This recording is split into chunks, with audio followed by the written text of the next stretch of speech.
The alien ship arrived without warning, that it did not break through space with fire or noise. It simply appeared above the human station, dark and vast, like a shadow that swallowed the stars behind it. Alarms rang through the station, sharp and panicked. Lights turned red. Human crews ran through metal halls, calling orders to each other, fear clear in their voices. No one had expected first contact to begin this way. The ship did not attack. It did not move closer. It stayed still, hanging above the station like a silent question.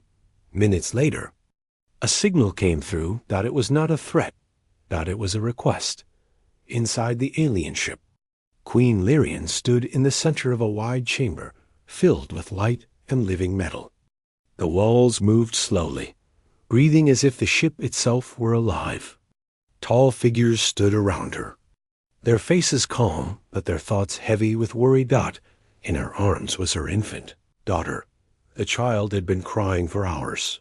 The sound was soft at first, a thin and trembling sound.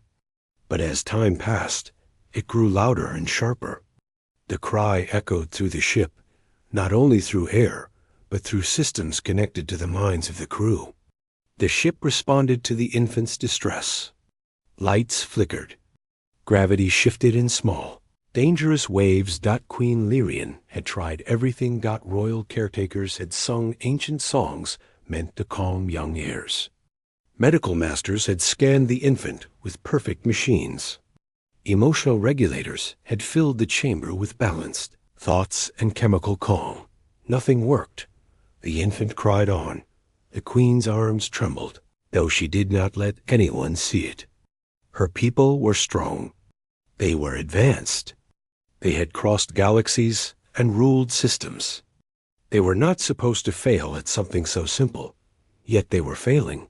Una, the queen's aide, stood close, watching the child with tight focus. Her loyalty was absolute, but fear crept into her thoughts. The ship cannot hold this state much longer, Una said quietly. The harmony systems are destabilizing. Queen Lyrian did not answer at once. She looked down at her daughter's face. The infant's skin glowed faintly, her small hands clenched in distress. Her eyes were closed tight, tears forming and fading in quick cycles. "She is not injured?" the queen said at last. "She is not ill." "No," Una replied. "That is what frightens us." The queen turned away, her long robes brushing the floor. Pride burned inside her, clashing with fear. Her people had long ago learned to control emotion, to guide it instead of drowning in it. They believed this made them strong, but the child had not learned control, and the ship listened to her cries. Another tremor passed through the chamber. Somewhere deep in the vessel, a warning tone sounded. Queen Lyrian closed her eyes. "Contact the humans again," she said. Una hesitated. "Your Majesty, we have no other choice," the queen said, her voice steady but heavy. "They are unfamiliar. Their minds are noisy, but they feel deeply." Una bowed and moved quickly. Far below, inside the human station, they stood near a viewport, staring at the alien ship. He was an engineer by trade, used to broken machines and quiet work. He did not like crowds or loud voices. He liked fixing things with his hands. Right now, nothing felt fixable. Era stood beside him, her tablet glowing with flowing symbols. She was a xenolinguist, trained for moments like this, though she had never believed one would truly come. "They are asking for help," Era said, disbelief clear in her voice. "Help with what?" Hannah asked. She adjusted the strap of her medical bag, her face serious. Era swallowed. "With their child." The room went silent. "A child?" Someone whispered. Dave frowned slightly. He said nothing, but something shifted inside him. He thought of nights he had heard babies crying through thin walls back on Earth. He remembered the sound, how it pulled at the chest, how it demanded attention. The human commander cleared his throat. They are an unknown species with unknown biology. This could be a trap. Era shook her head. The signal patterns don't match deception. They are. Panicked. Another alarm rang, softer this time. Hannah looked toward Day without fully knowing why. If the child is healthy, crying usually means something else. Day finally spoke. It means they need comfort. Several heads turned toward him. The commander raised an eyebrow. You are suggesting emotional support for an alien infant? Day shrugged, uneasy under the attention. I'm saying crying is the same everywhere. It means something is missing. The commander did not respond right away. He looked back at the image of the massive. Ship.time was running out. Permission was granted. A small human group was escorted into a transport vessel. As it moved toward the alien ship, silence filled the cabin. The stars outstretched and bent as space folded. Day sat with his hands on his knees, breathing slow and steady. He did not know why he had been allowed to come. He was not a leader. He was not a soldier. He was just human. When the airlock opened, warmth washed over them. The alien ship felt alive in a way machines never should. The walls glowed softly, responding to their presence. They were led into the royal chamber. The crying hit them. Immediately, it was louder here, sharper. It cut through thought and skin alike. Hannah flinched. Era felt her eyes sting. Queen Lyrian stood tall, her posture proud even as exhaustion weighed her down. Her eyes fixed on the humans, measuring, judging. This is our failure, the Queen said through translation tones. If you cannot help, you will leave. Era bowed slightly. We understand. The infant cried again, her small body shaking in distress. Day felt his chest tighten. He took one step forward. Before realizing he had moved, Yuna's eyes narrowed. Guard shifted. What is he doing? She demanded. The Queen raised a hand, stopping them. Day froze. He had not planned to move. He only knew the sound was unbearable. I'm sorry, he said softly, though he was not sure who he was speaking to. She sounds tired. The room went still. Queen Lyrian looked at him closely, truly seeing him for the first time. Not as a human, not as a visitor, but as a presence. Tired, the Queen repeated. Yes, Day said. And alone. The infant cried on, unaware that worlds were balancing on her breath, and for the first time since her birth, the Queen did not know what to do next. The silence in the royal chamber felt heavy after Day spoke.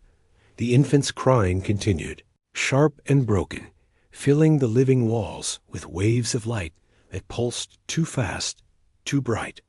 The ship answered her distress like a wounded animal. The floor vibrated under everyone's feet. Queen Lyrian studied the human man in front of her. He was smaller than our guards, softer in posture, with empty hands and no sign of threat. Yet he had stepped forward without being told. That alone unsettled her. You speak as if you understand her, the Queen said. Day swallowed.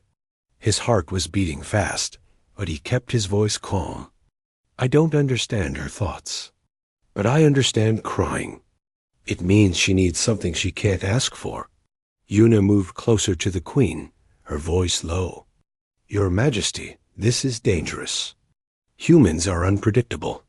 They are already here, the Queen replied. The infant let out a higher cry, her small body arching. A warning tone echoed through the chamber. Deeper this time. Hannah stepped forward carefully. With permission, we can check her again.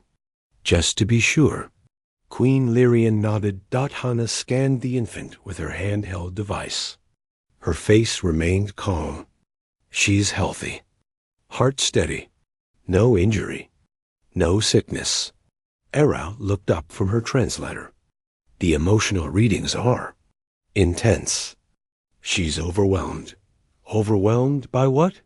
Yuna asked sharply. Era hesitated. By absence. The word hung in the air. Queen Lyrian tightened her grip on her daughter. She has never been alone. No, Era said gently. But she may be missing something she doesn't know how to name. The queen looked down at the infant's face again. The child's skin glowed unevenly now, responding to her distress. Lyrian felt a deep ache in her chest, one she had not allowed herself to feel since ascending the throne. Her people believed rulers must guide, not cling, yet the crying would not stop. Another tremor shook the chamber. Somewhere far away, systems struggled to stay balanced. How long until damage? The queen asked. Yuna answered quietly. If this continues, the ship may shut down non-essential functions. If that fails? She did not finish. Queen Lyrian closed her eyes. Human, she said. Day straightened. Yes, you believe holding her will help. I believe it might, he replied. Not because I'm special. Because humans hold their young when nothing else works. Yuna's eyes widened. You would place a royal heir into alien arms? I would place her into calm arms, Bay said softly. The queen searched his face. There was fear there, yes, but no hunger for power, no pride. Only concern. Against every law and instinct her people held. Queen Lyrian nodded. Proceed, she said. The chamber erupted in quiet shock. Guards stiffened. Yuna looked as if she might protest again, but the queen's gaze stopped her. Day stepped forward slowly. His movements were careful, clear, meant to show no threat. He stopped a short distance away. May I? He asked. Queen Lyrian hesitated only a moment before gently passing the infant into his arms. The crying did not stop at once. Day felt the child's small body tremble against his chest. She was warmer than he expected. Lighter, too. Her cries were close now, vibrating through him. He adjusted his hold without thinking, one arm supporting her, the other steadying her back. He rocked slightly, slow and even. It's okay, he murmured, his voice low. You're safe. The words were not translated. They did not need to be. The infant's cries softened, not stopped, but changed. The ship reacted immediately. The lights steadied. The warning tones faded into silence. Yuna stared. Impossible. Queen Lyrian took a sharp breath. Day continued to rock the child, his breathing slow. He hummed quietly, an old sound with no words. Something his mother used to hum while cooking late at night. The infant's grip tightened on his clothing. Her crying slowed. Then stopped. She let out a small, tired sound and went still, her eyes half open, unfocused but calm, for the first time since her birth. The ship was quiet. The silence felt unreal. Queen Lyrian stepped closer, her composure breaking just enough to show awe. She sleeps. Yes, Day said. She was exhausted. Era felt tears form before she could stop them. Hana let out a breath she hadn't realized she was holding. Yuna's hands trembled. This should not work. Yuna said, We have devices that shape emotion itself. Day shook his head slightly. Sometimes you don't need to shape it. You just need to share it. Queen Lyrian looked at her child, resting peacefully in alien arms. A deep truth settled in her mind, heavy and undeniable. They had built walls between themselves and feeling, and their child had felt it. Return her to me, the queen said softly. They did so carefully. The infant stirred but did not cry. Queen Lyrian held her daughter close, unsure how to do it, but unwilling to let go. She looked at Day. You have given us more than assistance. I just held her, he said. That, the queen replied, is more than we understood. The ship stabilized fully. Systems returned to normal. The danger passed like a fading storm. Yet something else had begun. Queen Lyrian straightened, her voice steady once more, but changed. Humans will not leave yet. Yuna turned to her, surprised. We have much to learn, the Queen continued. About care, about closeness. Her eyes met Day's again. And about you. Day felt a strange weight settle on his shoulders.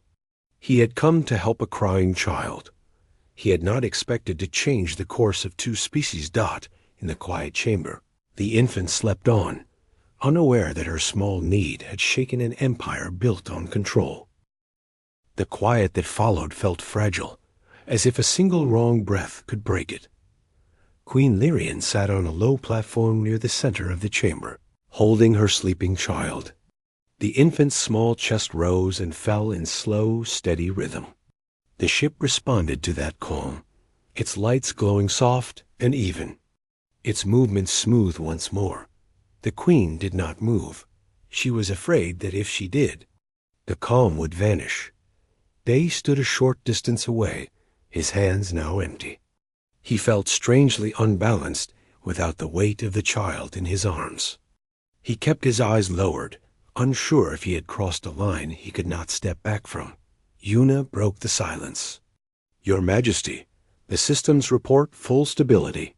Queen Lyrian nodded, but her gaze never left her daughter. Yes, I feel it. Era watched the Queen closely. She saw something new there, something fragile and unguarded. May I ask a question? Era said carefully. The Queen looked up. You may. Why did you wait so long to ask for help? The question hung in the air. Queen Lyrian answered slowly. Because my people do not ask for help easily, especially not from those we believe are lesser. They shifted at the word, but said nothing. Our history taught us that emotion leads to weakness, the Queen continued. So we learned to master it, control it, reduce it. Hannah frowned. But children don't understand control. No, the Queen agreed. And neither did we, it seems. She adjusted her hold on the infant, copying the way Day had held her before. The movement felt awkward, unfamiliar, but the child remained calm. Yuna watched with quiet shock. Your Majesty, this posture is not ceremonial. I know, the Queen replied. The infant stirred slightly, then settled again. Something shifted inside Queen Lyrian. A memory surfaced, old and distant. She remembered her own early days, cared for by machines and attendants trained to be perfect and distant. She had never cried for long. Perhaps she had learned not to. Human Day, the Queen said. He looked up at once. Yes, will you stay? Day hesitated. If I'm allowed. You are, she said. Yuna opened her mouth to protest, then closed it again. The Queen's word was law. As time passed, the humans remained in the chamber. No alarms sounded. No cries returned. The ship felt peaceful, almost curious. Later, the infant woke. At first, her eyes opened slowly. She made a small sound, questioning, uncertain. Queen Lyrian felt her body tense. Before the cry could begin, Day stepped closer, stopping at a respectful distance. It's okay, he said softly. She's waking up. The Queen held the child closer, just as she had seen him do. The infant's eyes focused, then found the Queen's face. There was a moment of stillness. Then the infant made a soft sound.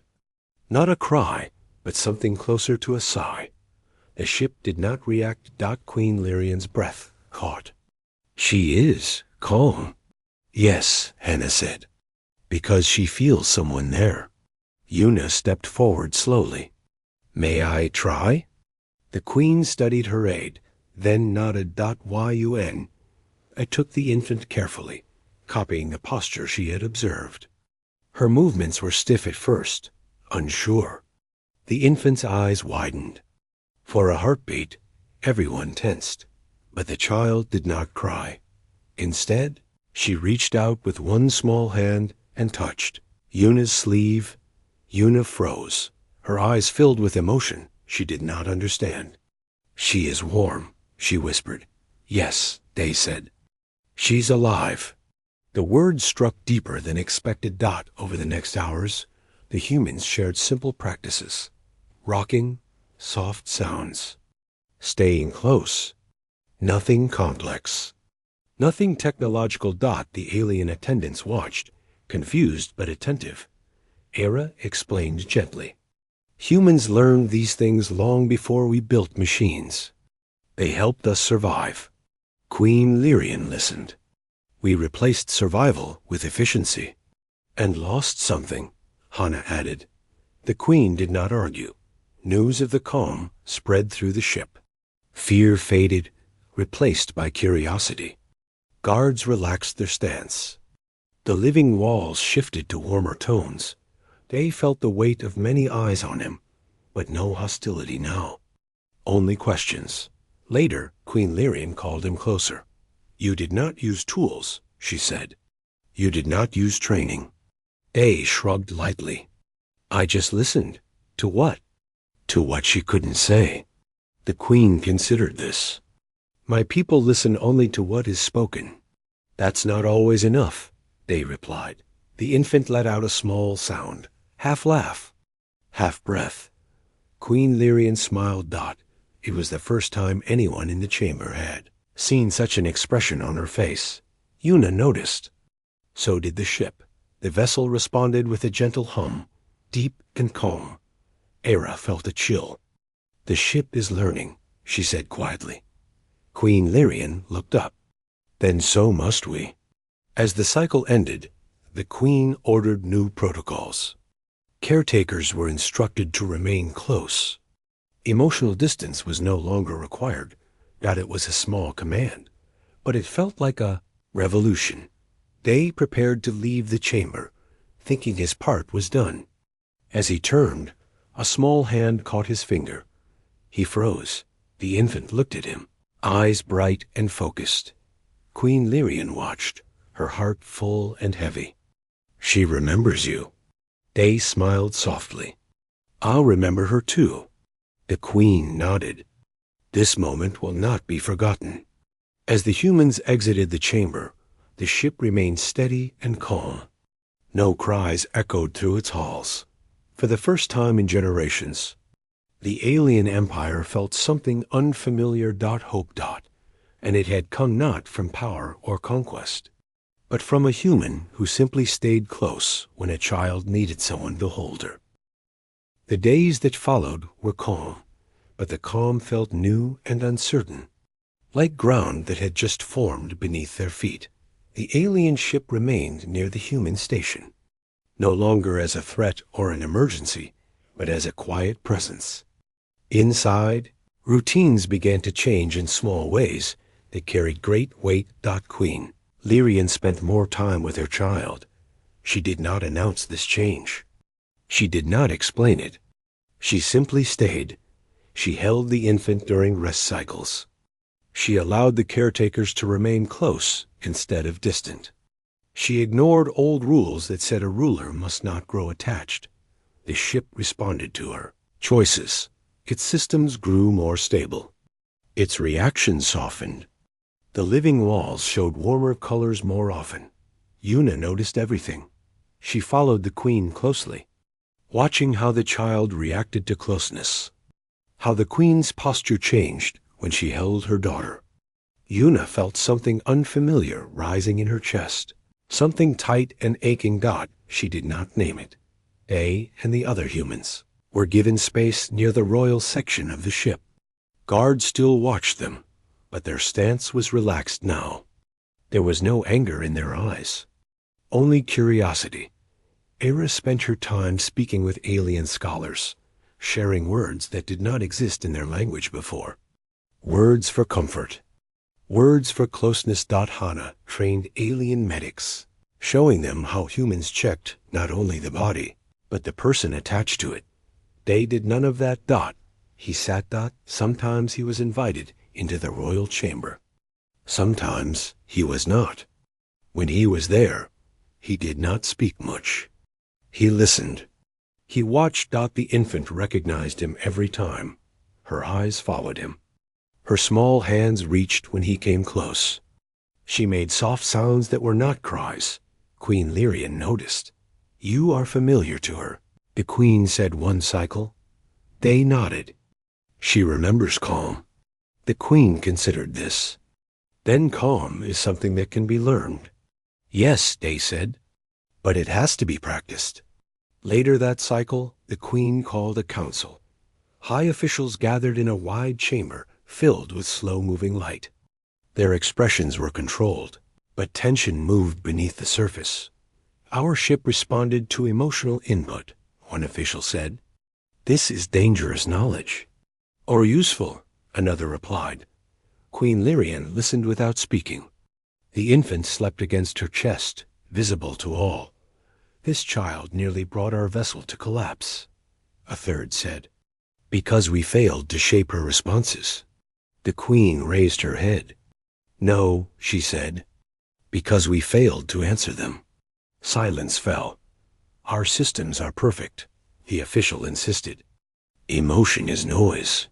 Emotion is signal, the Queen replied. We forgot how to hear it.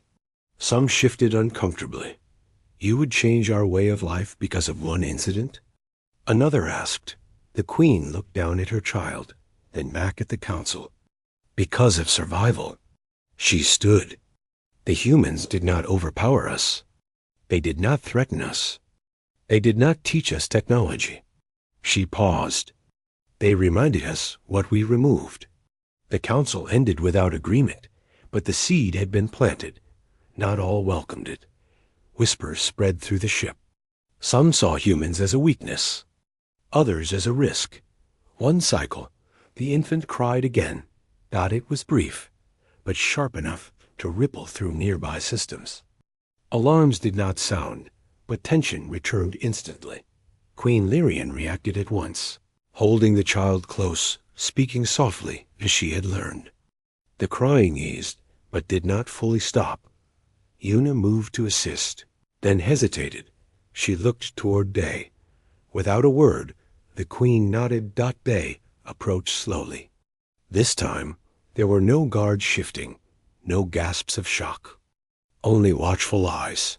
He placed his hand gently against the infant's back, steady and warm. He did not take her from the Queen. The crying stopped. The ship remained stable. A quiet realization spread through the chamber. This was no accident.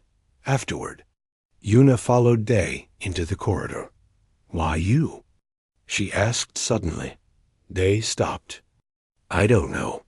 You are not trained. You are not important by rank. Day gave a small smile. Neither are babies. Una stared at him. That was not an insult, he added gently. It's a reminder. Una looked away, shaken. Later, Queen Lyrian stood alone in the observation chamber, gazing at the stars.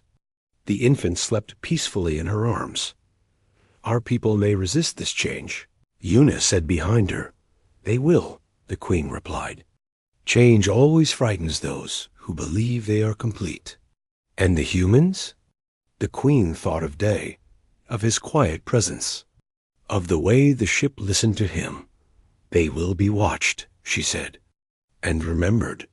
Down in the human station, leaders debated the situation.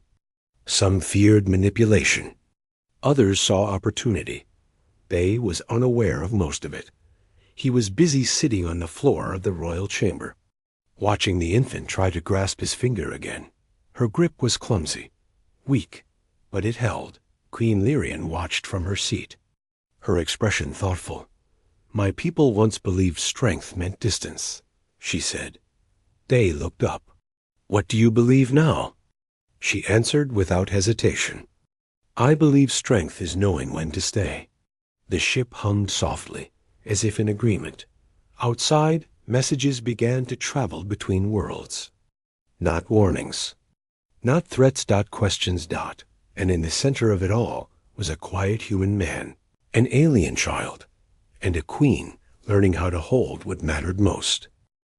The time came quietly. There was no alarm, no sudden cry, no shaking of the ship. The moment arrived like a slow breath, calm and steady. Queen Lyrian stood in the main chamber with her child in her arms. The infant was awake, her eyes bright, her movements slow, and curious. She no longer cried often. When she did, it did not last. The ship had learned her rhythm. So had the Queen. The humans were gathered nearby. Era held her tablet at her side, unused for once. Hannah watched the infant with a small smile. Day stood slightly apart, as he always did, hands relaxed, posture easy. Queen Lyrian looked at him. "You will return to your people today," she said. Day nodded. Yes. The word felt heavier than he expected. The Queen stepped closer. "You came as assistance. You leave as influence." "I didn't mean to change anything," Day replied. "I know," the Queen said. "That is why you did." She looked down at her child. The infant made a soft sound and reached outward. Her hand found Day's finger. The chamber grew, very still. Una watched with eyes that no longer held doubt. "Only understanding. She remembers," Una said quietly. "Yes," the Queen replied. "And so will we?" In the days that followed the first calm, the alien ship had changed its path. It no longer prepared to leave in silence. It prepared to speak. Messages were sent to nearby systems. Not warnings. Not commands. Invitations. The words were simple. "We have learned something new. It came from humans. Among the alien people." Debate continued. Some resisted. Some feared weakness. Some feared loss of control. The evidence was there. The ship had never been more stable. The infant had never been healthier. And the Queen had never been more certain. On the final cycle before departure, Queen Lyrian called Day to her private chamber. The room was smaller than the royal halls. It felt personal. The walls glowed softly, responding to the presence inside. The Queen sat, the infant resting peacefully against her. "My people will study this," she said. "They will try to turn it into systems and rules." Day smiled slightly. "That's what people do." "They may fail," she added. "That's also what people do." The Queen looked at him, then made a sound that might have been a quiet laugh. "You gave us a gift we do not fully understand," she said. "How do we repay it?" Day shook his head. "You don't need to. That is not how empires work." "Then let this be different," he said. The Queen considered his words. Then she nodded. "Double quotes very well," she said. "We will begin with trust." When the humans prepared to leave, the ship opened its main passage without guards or ceremony. The living walls glowed warm, almost welcoming. At the airlock, Queen Lyrian stopped. "Day," she said. He turned. "You will be remembered in our records," she said. "Not as a hero, not as a ruler." She paused, "but as the one who stayed." Day felt his throat tighten. He bowed his head slightly. "Thank you." The infant watched him with wide eyes. She made a small sound, then lifted her hand. Day lifted his own. Their fingers touched for the last time. The airlock closed. The human transport pulled away from the alien ship. From the station viewport, Day watched the vast vessel slowly turn. It did not vanish at once. It lingered. Then it sent one final signal, not in words. In feeling, calm, gratitude, promise. The ship folded space and was gone. Life returned to two. Routine, but not quite the same. Reports spread across human space. Not of weapons or threats, but of an alien queen who listened. Of a ship that responded to care. Of an empire that had paused. Day returned to his work. He fixed machines. He sat in quiet rooms. He lived as he always had. Sometimes at night, he remembered the warmth of a small body against his chest. The sound of a cry that had finally stopped. Far away, Queen Lyrian stood before her people, holding her child without shame. She changed laws slowly. She allowed closeness. She encouraged presence. Some resisted, but the future did not. The infant grew. She laughed more than she cried, and when she did cry, someone was always there. The empire did not fall, God had softened not, and in doing so, it became stronger than it had ever been. Across the stars, a simple truth began to spread. Humanity was not dangerous because it was powerful. Humanity was powerful because it cared, and it had all begun with a crying child. A quiet man, and the choice to stay when leaving would have been easier.